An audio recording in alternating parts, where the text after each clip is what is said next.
Welcome, Amy, and thank you for joining our first podcast on women behind the journals. You are our very first woman behind the journals, so thank you for being the brave first participant of our podcast. Thank you so much. I'm so honored. That makes me feel so flattered to be asked first. So thank you. Oh no, we very much appreciate it. So someone has to go first with these things, and you put your trust in us, so we do appreciate it. To introduce you though, so Amye Kenall is Vice President of Product and Design at Research Square and has been in the industry in various roles from Taylor & Francis to Springer Nature to Biomed Central, with a real focus on open access and open science. So we have in our midst a veteran in the publishing industry. So thank you very much for answering our questions. We are going to be asking you a few questions today about preprints, and Kelly and I have been really excited about preprints. It is an area that's really emerging and is, I think, definitely going to play a huge part in the future of scholarly publishing, academic writing, so many different areas. I guess if I could ask the first question, for our future listeners, what would you like to tell them about what preprints are? Give us an overview. Right. So preprints are, I think, the term preprint can be used in a variety of ways, but generally it is a manuscript, a scientific manuscript before it has been accepted at a journal. The preprint is incredibly important, as we realized during COVID, during pandemic times. It's so incredibly important in order to speed up the pace of discovery through scientific communication of early findings and getting that peer feedback and review and building on each other's work very early.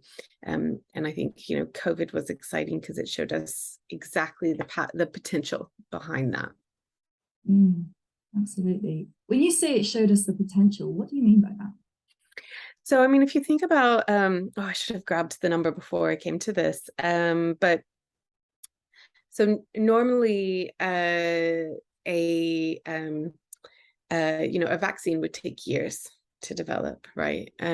But with COVID, it really showed us how quickly, and we saw this in the publishing world, how quickly things were moving through peer review, where they would have taken, months and months and even a year before, and they were moving so quickly during peer review. We saw preprints. I think we moved from something like, of all published content, in 2020, the start of 2020, I think it was around 8% of all published content was pre-printed.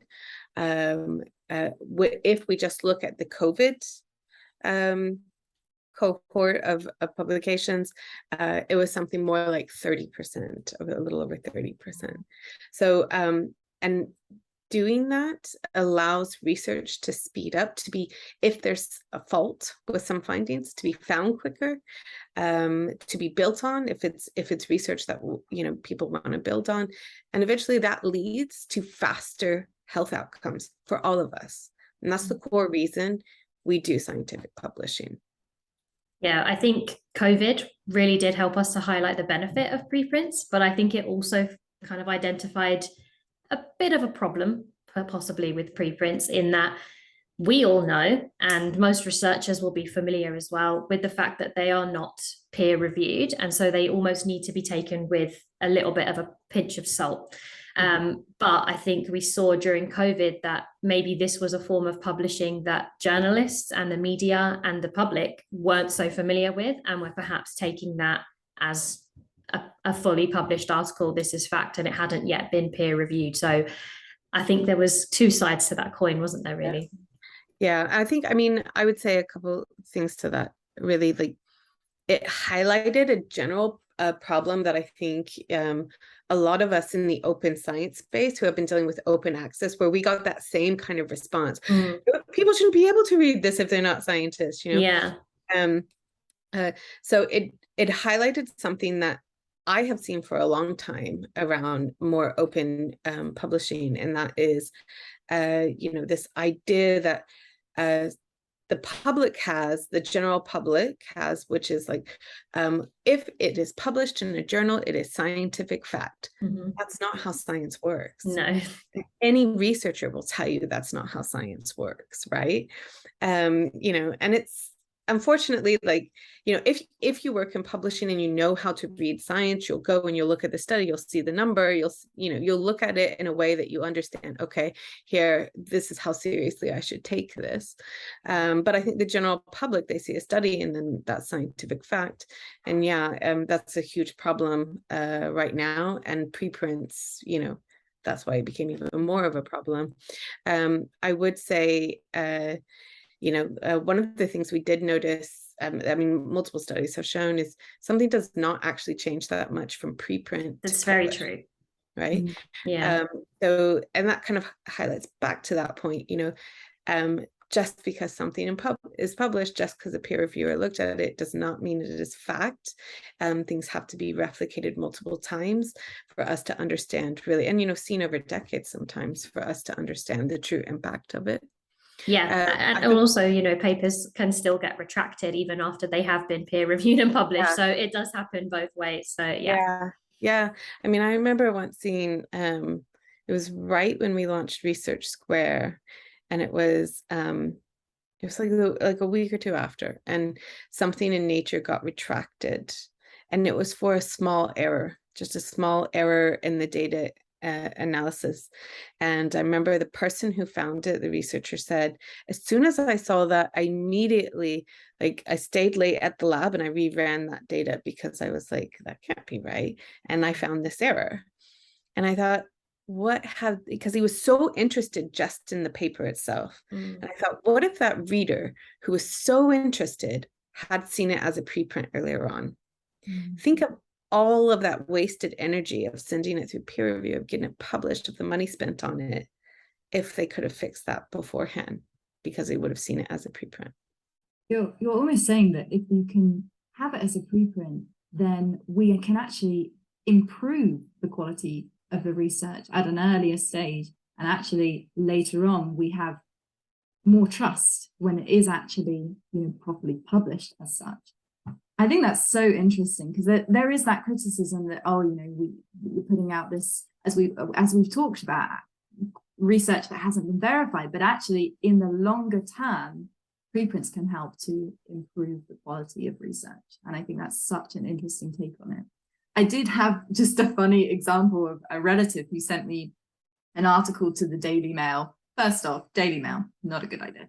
But, you know, and it had, I think it was about COVID or something, and it had an article that it referenced. And I looked at the article and immediately I said, but that's in a preprint server. And that's, you know, it's great to see that there's research coming out about COVID, but we just maybe need to take that with a pinch of salt at this stage. Would you say that we should exclusively see preprints as a work in progress, or is there, you know, like, is there a different way to look at them? Yeah. So yeah, I think that is one thing COVID definitely highlighted, was journalists needing an education on how to view preprints. One of the things we did at Research Square, and I think a lot of reputable preprints did, was include a sort of, you know, a warning, a note, disclaimer. Yeah, this has not been preprint, or this has not been peer reviewed.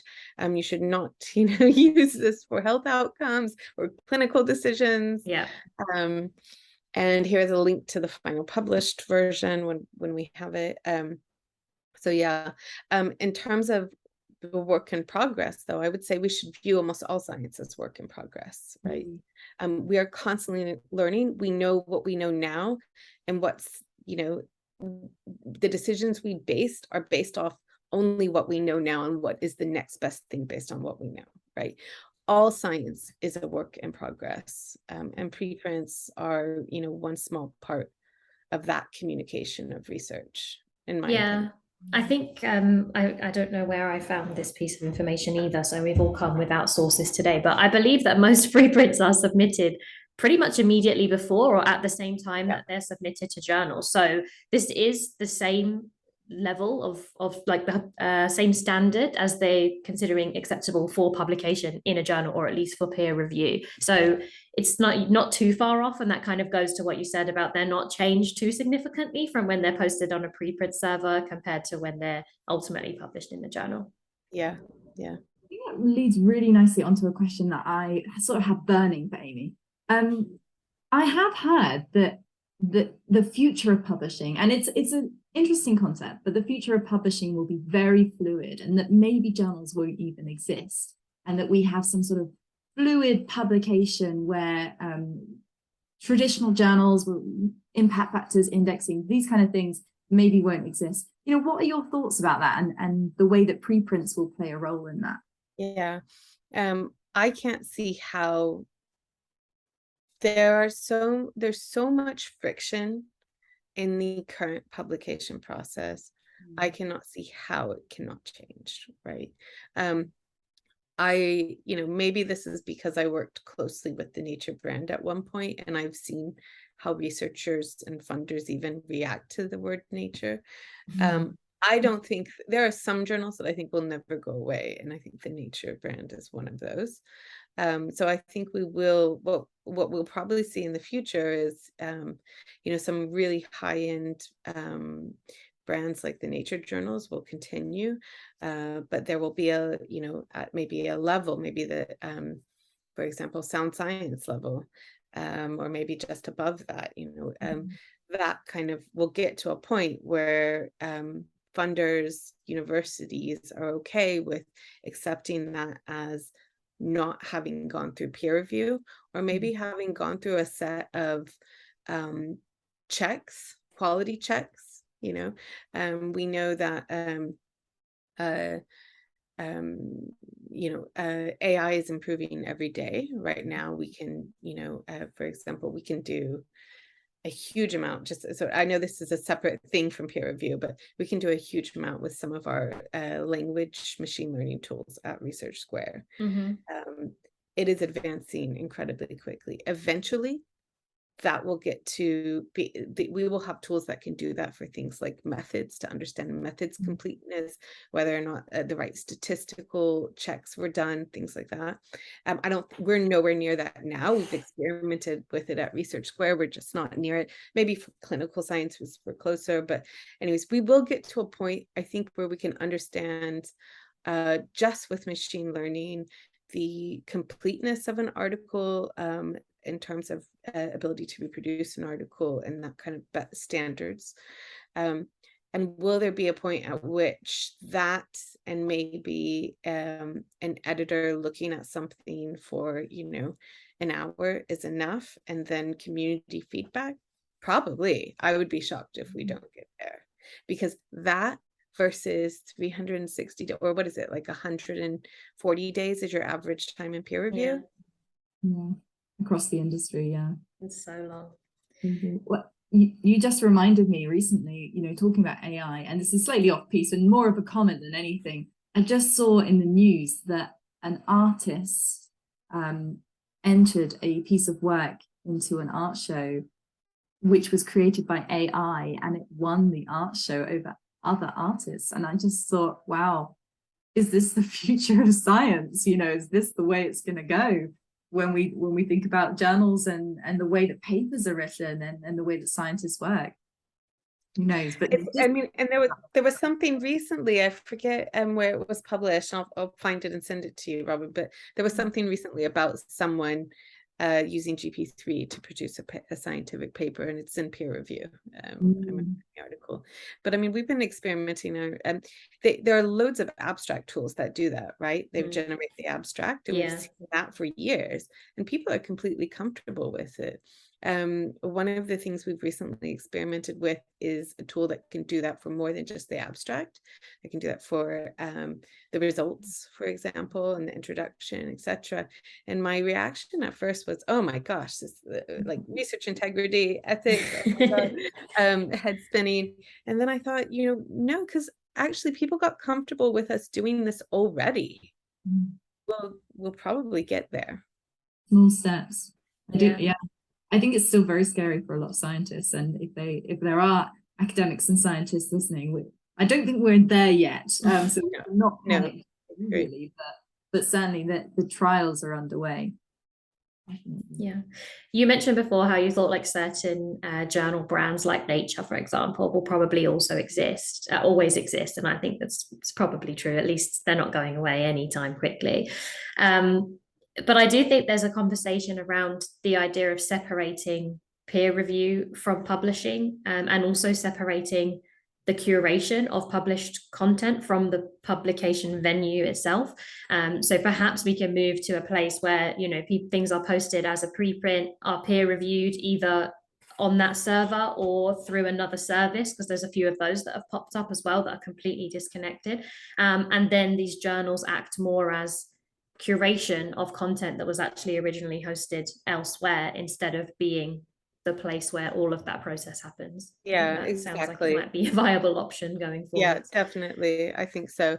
And it's just a matter of figuring out. So right now, so much of the resource is given to journals, meaning peer reviewers coming and doing the reviews and all of that, and editors working. And so it's a matter of, similar to open access, shifting the resource, right? Yeah. And eventually it does happen. Yeah. Just on that point, slightly related, I have heard and I've read a couple of things online where people are saying, you know, there are multiple preprint servers at the moment. What are your thoughts on having one centralized preprint server? Is there, I mean, obviously you're at Research Square, but are there distinct benefits from having multiple? Okay, so here's my view of that. And I remember when I launched Research Square platform when I was at Springer Nature, and I remember doing user testing of it with my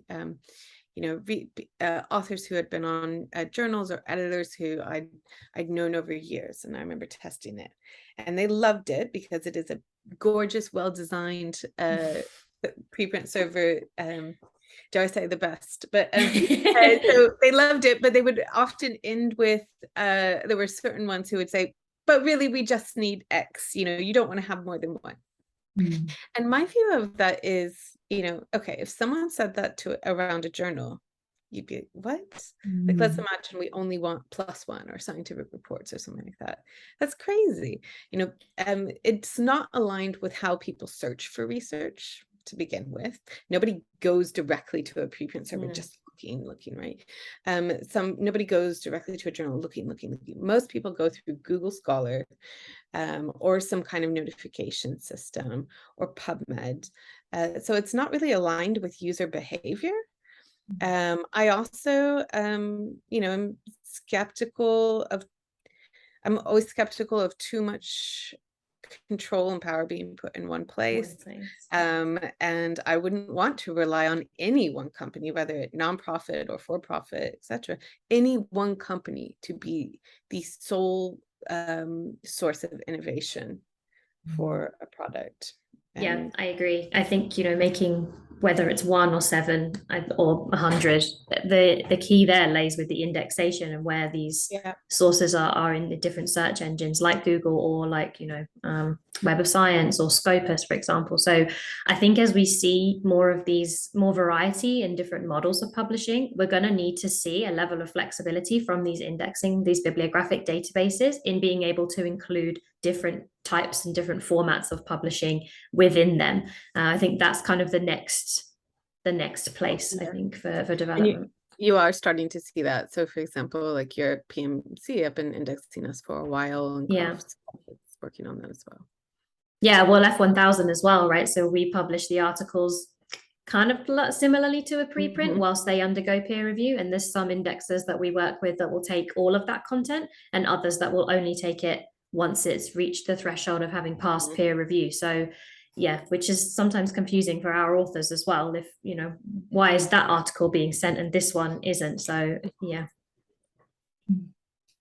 I feel like we've come to a natural sort of almost conclusion to our conversation.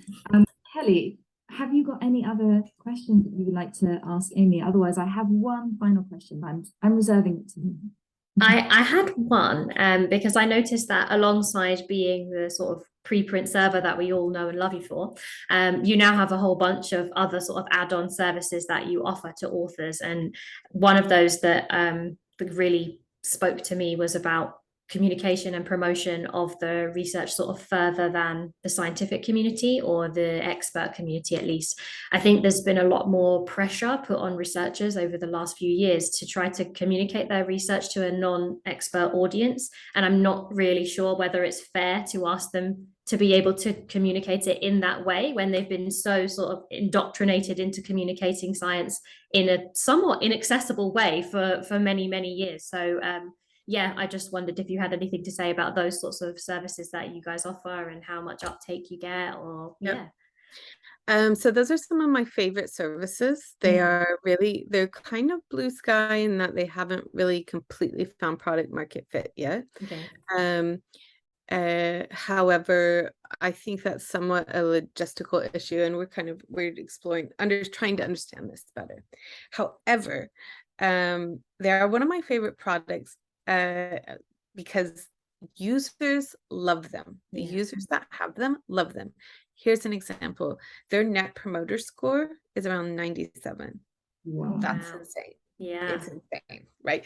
Like, users love these products. I think what's happened is, so they offer a value in the respect that you've just mentioned, Kelly, in that they help communicate to a wider audience. We can also do them in a way that isn't just about the wider audience. Yeah. That is niche. But really they're about transitioning research communication into the more modern world, right? Where we're all using Instagram, we are using visual media, right? Yeah, I think these are exciting products, and I expect much more from them in the future. We know there's a really strong need. There's multiple pieces of market research out there showing researchers need to be able to show the impact of their work and communicate their work better. Beyond just the article. So we're exploring how we can either get the right channel for these products or tweak these products in order to do that. So we'll keep our eyes on Research Square for some sort of research-based TikTok in the future, is what I'm thinking. Love that. I would deliberately sign up to TikTok just to follow. Do you follow on TikTok? I'm not sure. Anyway, no, I don't have it. I have one last question, Amy. So this podcast / blog is really for people who are relatively early on in their career, who are really sort of learning about publishing and all the different aspects to the publishing industry. If you could give one top tip to those people listening for their publishing career, to develop their career, what top tip would you give them? Yeah, okay. So my top tip I give people career-wise is, well, I'll give two. If you can find a mentor, because they can change your career. But my other top tip that doesn't rely on anyone else is find your niche. So when I was at BMC, it was all about open data, and I focused completely on open data, and it was really niche at the time. Other people didn't know it, and it eventually meant that I was going to, at a lower level in my career, going to meetings, really high level meetings, because I was the only one who knew about open data, and find a niche, whether it's open data or something else. It can be boring. A lot of people found open data boring, but get passionate about it, believe in it, and make something happen around it to help bring growth and value to your company. And that would be my biggest piece of advice. You said get passionate about it. Does that mean you weren't necessarily interested in it when you identified it as your niche, or would you recommend finding something? Well, I wasn't. I would say I was always passionate about the potential behind open data. Okay.